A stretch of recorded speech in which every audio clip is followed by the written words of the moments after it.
look at all of our research that we've done on mobile TV, and everything we see says there is a desire to pay. That it might vary based on the geography you're in, how much somebody's willing to pay, but it's an easy application to understand. You know, we designed mobile TV not for a savvy wireless data user, but for somebody who likes television. And I think a lot of times in our industry, people get expectations for an early ramp up when you're going through some of the pains that you go through when you're first to market of getting devices. And so we're still very confident in the opportunity for mobile TV in the long haul. It's an easily understandable application by the masses, and over time, you know, I think pricing will normalize in the markets to what will allow them, most consumers, to take advantage of the service. And AT&T has announced a launch here sometime in the very near future in May, so we're very happy about that. Okay. The great thing about MediaFlow is the business model can be very flexible based on the system we've built. But I think advertising, you have to be very careful that when you launch the service new, you know, you imagine the mobile user who only has a few minutes and they want to tune in and watch something. Traditional ad model might not work, because if when they tune in it's the 30 or 45 seconds or a minute of commercials, it's not going to be a satisfying user experience. So we've looked at some ways, you know, you look at product placements now in movies as a unique way to advertise without actually advertising.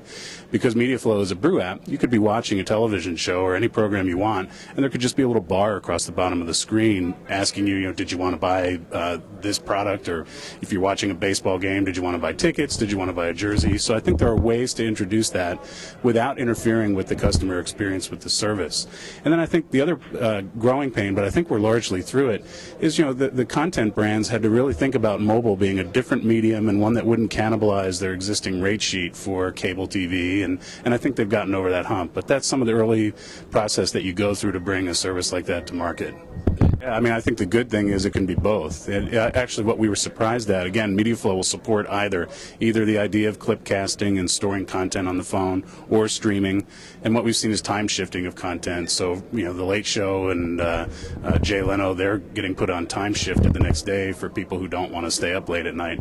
But I think, you know, the good thing is the system can support, you know, any business model, any format. But we were actually surprised in our research before we launched the service. We thought people would be much more inclined to want those short clips that they could play when they wanted, when they had time. But it came up that they wanted streaming, that they wanted it to be more of an extension of their home experience on TV. And so, well, CDMA handsets in some markets do have RUIM. It's prevalent. But the good thing about MediaFlow is, and I think it's testimony to why the brands really were willing to put their content out on MediaFlow, is our encryption and subscription keys are all passed over the 3G network, whereas MediaFlow operates in 700 megahertz. So those very key keys for encryption and security aren't actually passed with the content, making it much more difficult for anybody to get in there and pirate it or use it inappropriately. And so it's the philosophy that we take when we design a system is we not only think of things relative to the user experience, but those brands are every bit as much your customer as well, because they've got to monetize that content. No, I think, you know, if you look back to when they launched DVDO, they had a first mover advantage with mobile broadband in the U.S., and they didn't release that data for some time. And so when you're operating a new network, when you're entering into a new business, you know, we wanted to get the content right over the first year, see what users wanted to consume, what they didn't want to consume. And so I think very much like every other thing they've ever deployed, they don't disclose subscriber data very early on, because I almost think it's a no-win situation. No matter what the number is, some people will say it's too low, others will say we can't believe how high it is. So I think you really focus in a new launch with a new technology on getting it right, getting it out there. Now I think the good thing for U.S. consumers is there's going to be competition in that business, and you know, so what we were talking about before, our business model, whether it's with MediaFlow or licensing or chipsets, you know, we want to enable a lot of competition, which ultimately drives prices down for consumers. So, and we don't disclose any MediaFlow USA data, because we would then inherently be disclosing Verizon's results. So we won't do that until they do. Well, one of the benefits of MediaFlow, or actually the way we think any mobile TV deployment should be done, is by sharing the network, it drives the cost down to consumers again. And so I think your point's well taken. Early on in the process, when we talked to the brands about MediaFlow and even the operators about this shared network, the operators were concerned about the ability to differentiate. But if you look at free TV, if you look at the content we offer on MediaFlow, the big brands I don't think are going to make their largest programs exclusive to one operator. Their interests are very much aligned with ours, which is they want that spread out as wide as possible to as many consumers. But then I think there is an opportunity to differentiate with very specific events, for example. So I don't think ESPN would ever be exclusive to one operator, but they might have events that they would allow to be exclusive, not to say they were, just as an example.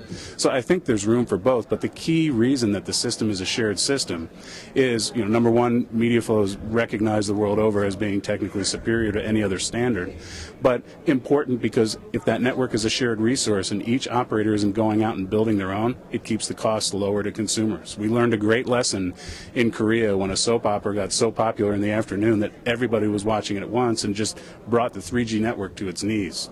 So key focus for us was how do you make this as low cost as possible to really get at mass adoption, not just high-end data users, and that was a key component. So I think there's room to take advantage of that economy of scale, but also still differentiate your content.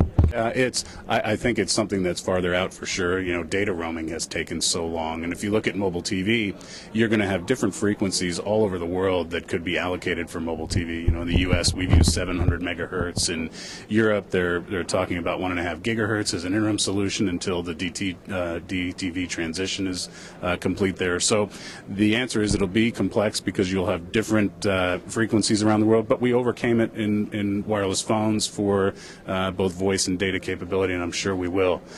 So it is a process that's still going on just for basic packet data connectivity, and I think we'll probably see getting through that first. But then, you look at Verizon's strategy of, VCast Live TV, but also their clip casting capability where you can download clips.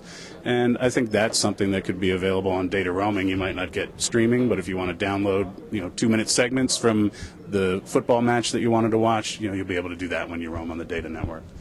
We are still active all around the world in getting MediaFlow deployed internationally. MediaFlow USA was really meant to serve as a showcase on how you would try to do mobile TV and aggregating the content and sharing the network. And so depending on where we're looking to target to deploy it, it makes sense to work with the operators, the broadcasters, the combination. So we're still very active across Latin America. The great thing is in our chipset division, we have a chip, the Universal Broadcast Modem, that supports DVB-H, it supports MediaFlow, and it supports ISDBT. So we're well positioned on the hardware side of the business to take advantage of whatever someone does. The great thing that I look at for our business model is at a very high level for Qualcomm, what's important is that mobile TV succeed, whether it's DVB-H, Flow, ISDBT. Now, the people within our business who are focused on MediaFlow might disagree with me on that, but at the high level of our business model, with our licensing model, it's important that the overall market grow. And therefore, if that's accomplished by one standard or the other pushing it, so be it. And then our businesses underneath have to scrap it out for their share of whatever respective standard is out there.